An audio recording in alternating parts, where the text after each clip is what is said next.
తాకట్లో ఉన్న బంగారాన్ని విడిపించలేక వడ్డీల మీద వడ్డీలు కడుతూ ఇబ్బంది పడుతున్నారా? అయితే ఇప్పుడే సంప్రదించండి శివ గోల్డ్ కంపెనీ. మీ నమ్మకానికి మా హామీ Shiva gold company.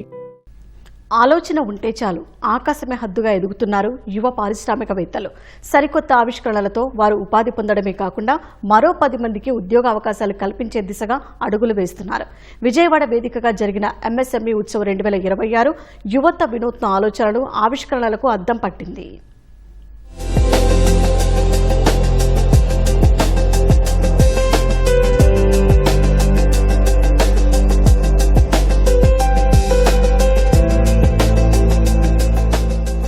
Vijayawada Ratan Tata innovation హబ్లో ఏర్పాటు చేసిన ఎంఎస్ఎంఈ ఉత్సవ్ 2026 వినూత్న ఆవిష్కరణల ప్రదర్శనకు వేదికగా నిలిచింది.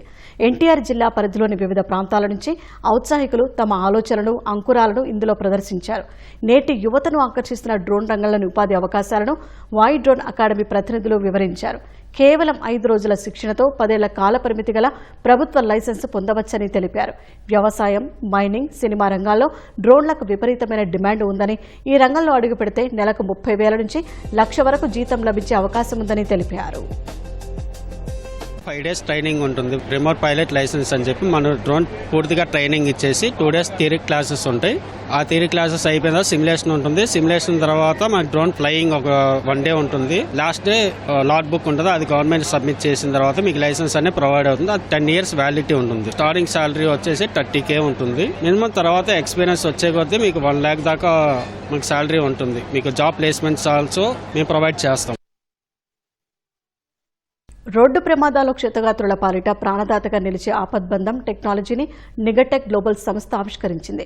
కారు కమర్చి చిన్న చిప్ ద్వారా 3 సెకండ్లలోనే 8 నుంచి 25 కిలోమీటర్ల పరిధిలోని పోలీస్ స్టేషన్లు, అంబులెన్సులు, ఆసుపత్రులకు అలర్ట్ వెళ్లేలా దీన్ని రూపొందించారు. పాత న్యూస్ పేపర్లతో అద్భుతమైన గిఫ్ట్ ఆర్టికల్స్ తయారు చేస్తూ వరలక్ష్మి అనే మహిళా పారిశ్రామికవేత్త ఈ ప్రదర్శనలో ఆదర్శంగా నిలిచారు. మా ప్రాజెక్ట్ వచ్చేసరికి ఆపద్బంధం అనమాట, యాక్సిడెంట్ అలర్ట్ సిస్టమ్. మేము మీ కార్ సైడ్ బీడింగ్స్ ఉంటాయి కదా, మీరు డెకరేషన్ కోసం పెట్టుకుంటారు. మేము దాన్ని ఏం చేస్తున్నామంటే మీ లైఫ్ సేవర్ కింద దాన్ని కన్వర్ట్ చేస్తున్నాం. దీని లోపల మా చిప్స్ ఇలా ప్లేస్ చేస్తామన్నమాట. యాక్సిడెంట్ అయిన 3 secondsలో 8 kilometers రేడియస్లో ఉన్న పోలీసులకి, అంబులెన్స్ డ్రైవర్స్కి, హాస్పిటల్స్కి, మెకానిక్స్కి అందరికీ అలర్ట్ పంపిస్తున్నాము యూజింగ్ AI అండ్ IoT అనమాట. ఈ బాస్కెట్ న్యూస్ పేపర్తో చేసిందండి. ఇలా చేసినా కూడా ఇది పాడవదు.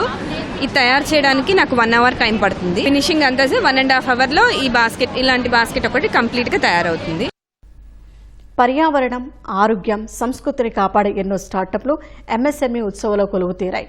ఆట ఆడితే మొక్కను బహుమతిగా ఇస్తూ కూలెక్స్ ఇండస్ట్రీస్ పర్యావరణ స్పృహను పెంపొందిస్తోంది. మన సంస్కృతికి ప్రతీకైన కొండపల్లి బొమ్మల విశిష్టతను నేటి తరానికి చేరవేసేలా దివ్య కొనకల జాడక్స్ ఇన్నోవిజన్ ద్వారా యానిమేషన్ ప్రాజెక్టును చేపట్టారు. గ్రీన్ ఇండియా ఛాలెంజ్గా ఈ గేమ్ అనేది స్టార్ట్ చేసామండి. సో గేమ్తో ఒక ప్లాంట్ ఇచ్చి వాళ్ళు ఆడిన తర్వాత ఆ ప్లాంట్ని వాళ్ళ ఇంటి దగ్గర కానీ లేదంటే కాలేజ్లో కానీ అది ప్లాంట్ చేసిన తర్వాత వీడియో తీస్తే నెక్స్ట్ మళ్ళీ 5 games ఫ్రీ ఇచ్చేటట్టండి. సో ఆ కాన్సెప్ట్ ఏంటంటే ఎవ్రీడే ఆ గ్రీన్ ప్లాంటేషన్ అనేది జరిగేటట్టు అనేది ఈ గేమ్తో చేస్తున్నాము. ఏంటంటే ఒక సోషల్ రెస్పాన్సిబిలిటీ ఎంటర్టైన్మెంట్తో యాడ్ చేసి, అంటే సరదాగా ఆటే కాకుండా మన బాధ్యత ఈ ఎన్విరాన్మెంట్ని ప్రొటెక్ట్ చేయాలి అనే కాజ్తో మేము ఇది స్టార్ట్ చేశాము. యాజ్ ఏ స్టార్టప్గా నేను రతన్ టాటా ఇన్నోవేషన్ హబ్ వాళ్ళని అప్రోచ్ అయ్యాను. స్టార్టప్గా ఎలా మనం డెవలప్ అవ్వాలి, ఎలా మనం మార్కెట్లోకి వెళ్ళాలి, వీటన్నిటి మీద వాళ్ళు ట్రైనింగ్ ఇచ్చారనమాట. సో వాళ్ళు ఇచ్చిన సపోర్ట్తో మేము ఇప్పుడు ఈ కొండపల్లి ప్రాజెక్ట్ అనేది మనకి కలెక్టర్ లక్ష్మీషా గారు మాకు అప్పచెప్పారనమాట. మేము చాలా హ్యాపీగా ఫీల్ అవుతున్నాం ఇంత పెద్ద ప్రాజెక్ట్ని మాకు ఇచ్చినందుకు. రతన్ టాటా ఇన్నోవేషన్ హబ్ ద్వారా యువతకు సరైన దిశానిర్దేశం, ఫండింగ్ కల్పిస్తున్నట్లు ఎంఎస్ఎంఈ అధికారులు తెలిపారు. ఎంతోమంది ఎంటర్ప్రెన్యూర్స్ స్కిల్ డెవలప్మెంట్ ప్రోగ్రాం ద్వారా మనకి చాలామంది రావటం జరుగుతుందండి. అవి వాళ్ళకి దాంట్లో కంప్లీట్గా ట్రైనింగ్ ఇవ్వటం కూడా జరుగుతూ ఉందండి. అది చాలా అంటే చాలా ప్రోత్సాహకాలు మన గవర్నమెంట్ చేస్తూ ఉందండి. ప్రీవియస్గా 2019-24లో పరిశ్రమలు దూరమైనవి. ఇప్పుడు మీరు చూస్తే లేటెస్ట్గా ఉన్నటువంటి స్టాటిస్టిక్స్లో మన ఆంధ్రప్రదేశ్ మొట్టమొదటి ప్లేస్లో ఉందండి. పరిశ్రమలకు సంబంధించి స్థాపనకు వాటికి సంబంధించి అనుకూలంగా ప్రాంతంగా మన ఆంధ్రప్రదేశ్ రావడం జరిగింది. పరిశ్రమల స్థాపనకు రాష్ట్రం అత్యంత అనుకూలమని ఓకల్ ఫర్ లోకల్ నినాదంతో వస్తున్న ఇలాంటి అద్భుత అవకాశాలను యువత అందిపుచ్చుకోవాలని అధికారులు, పారిశ్రామికవేత్తలు సూచిస్తున్నారు. స్టార్టప్ల అభివృద్ధికి ఎంఎస్ఎంఈ ఉత్సవ్ 2026 ఓ మంచి వేదికగా నిలిచింది. వయసుతో సంబంధం లేకుండా కొత్త ఆలోచనలతో ముందుకొచ్చే ప్రతి ఒక్కరికి కూడా ఒక మంచి అవకాశాన్ని కల్పించింది. కెమెరామెన్ భాస్కర్తో వర్షిత, ఈటీవీ న్యూస్, విజయవాడ.